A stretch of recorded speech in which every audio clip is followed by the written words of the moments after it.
Hi friends, this is Pradeep. So elimination ఎవరు అవుతారు అనే ఏగర్లై వెయిట్ చేస్తున్నారు అందరూ. సో ఆ న్యూస్ అయితే రావడం జరిగింది. నేను చాలాసేపు నుంచి వెయిట్ చేస్తున్నాను. సో ఆ న్యూస్ ఇప్పుడే వచ్చింది. ప్రోమో కూడా చూశారు కదా. నా అబ్బాయికి ఎలాంటి వార్నింగ్ ఇచ్చాడో అసలు బిగ్ బాస్ చరిత్రలోనే ఇలాంటి వార్నింగ్ అయితే ఎవరికి ఇవ్వలేదు. అదేవిధంగా రెడ్ కార్డ్ కూడా ఎవరికీ లేదు. తెలుగు బిగ్ బాస్ సీజన్ 1 నుంచి 7 వరకు చూస్తే ఇప్పటి వరకు కూడా రెడ్ కార్డ్ అయితే ఎప్పుడు ఎవరికి ఇవ్వలేదు. యెల్లో కార్డ్ ఇచ్చారు. ఎవరికి, మన సింగర్‌కి. ఐ థింక్ బిగ్ బాస్ 5 అనుకుంటాను. ఆ తర్వాత ఇంకెవరికి ఇవ్వలేదు.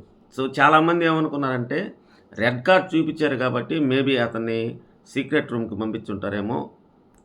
అక్కడ చూసి తర్వాత గేమ్ మార్చుకుంటాడు అనే ఉద్దేశంతో చాలామంది కూడా గెస్ చేశారు. చాలామంది కూడా యూట్యూబ్‌లో కూడా వీడియోలు అప్‌లోడ్ చేశారు.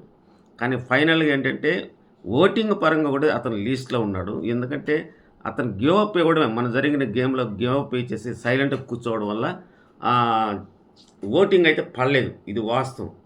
సో అందువల్ల ఓటింగ్ పరంగానే అతన్ని ఎలిమినేట్ చేశారు. ఇది న్యూస్.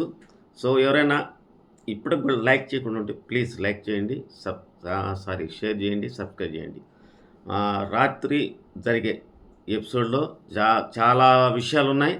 ఎవరెవరికి కోటింగ్ పడింది, ఎవరెవరికి ఏ ఏ విషయాలు మాట్లాడారనే విషయం కూడా నేను పూర్తిగా అప్డేటు నెక్స్ట్ వీడియోలో ఇస్తాను. Thank you very much.